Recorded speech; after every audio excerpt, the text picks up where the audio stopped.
हरियाणा के 90 विधानसभा सीटों पर काउंटिंग जो है जारी है। शुरुआती रुझानों में ऐसा लग रहा था कि कांग्रेस जो है वो बढ़त बनाएगी, सरकार बनाएगी हरियाणा में, लेकिन धीरे धीरे जैसे जैसे समय बीतता गया, करीबन 10-11 बजे के आसपास बीजेपी ने बहुमत हासिल कर ली और कांग्रेस को काफी पीछे छोड़ दिया। अगर बात करें जश्न की, तो शुरुआत से आज सुबह से ही कांग्रेस के दफ्तर पर काफी ज्यादा जश्न का माहौल था।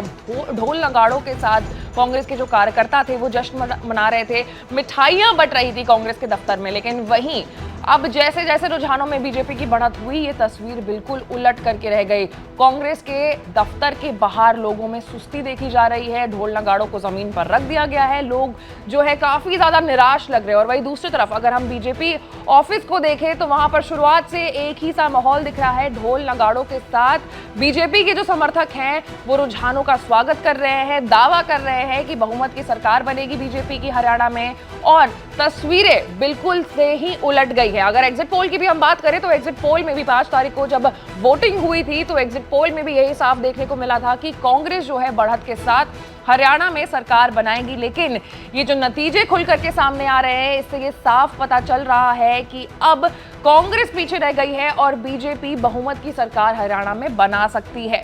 हालांकि इस बात पर भी बहुत ज्यादा डिबेट हो रहा है कि आखिर ऐसा क्या हुआ कि बीजेपी आगे चली गई और कांग्रेस पीछे रह गई। कई सारे जो विशेषज्ञ हैं वो ये बताते हैं कि कांग्रेस के अंदर आंतरिक कलह, सीएम का फेस ना सामने आना, वोटों का बंटवारा, ये एक कारण हो सकता है कांग्रेस के पीछे होने का। क्योंकि देखिए, कांग्रेस के अंदर सीएम के चेहरे को लेकर के काफी ज्यादा तनाव था। एक तरफ कुमारी शैलजा थी, दूसरी तरफ भूपेंद्र सिंह हुड्डा थे, सुरजेवाला भी दावा कर रहे थे कि वो सीएम हो सकते हैं। तो कांग्रेस ने सोचा कि सीएम फेस को नहीं बाहर रिवील करते हैं, ऐसे में इन तीनों लोग जो है, इन तीनों पर्सनालिटीज का जो समर्थन है वो कांग्रेस को मिलेगा। लेकिन कहीं ना कहीं वोटर्स काफी ज्यादा स्मार्ट इनफ थे, कंफ्यूज थे मुझे लगता है, और इसलिए ये जो रिजल्ट है उस पर भी दिख रहा है।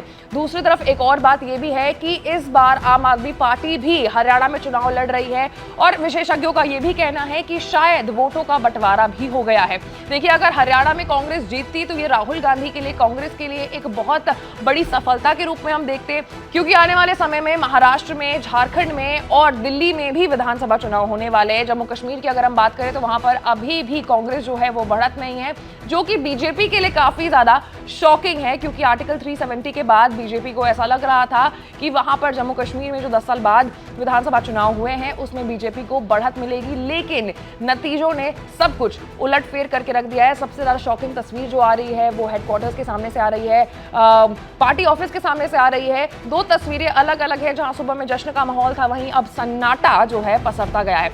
क्या कुछ मामला है, क्या एंड रिजल्ट होगा, वो आपको सबसे पहले देखने को मिलेगा। लेकिन उसके लिए आपको एबीपी लाइव को लाइक, सब्सक्राइब और शेयर करना होगा। मैं थी आपके साथ आशी सिंह आनंद।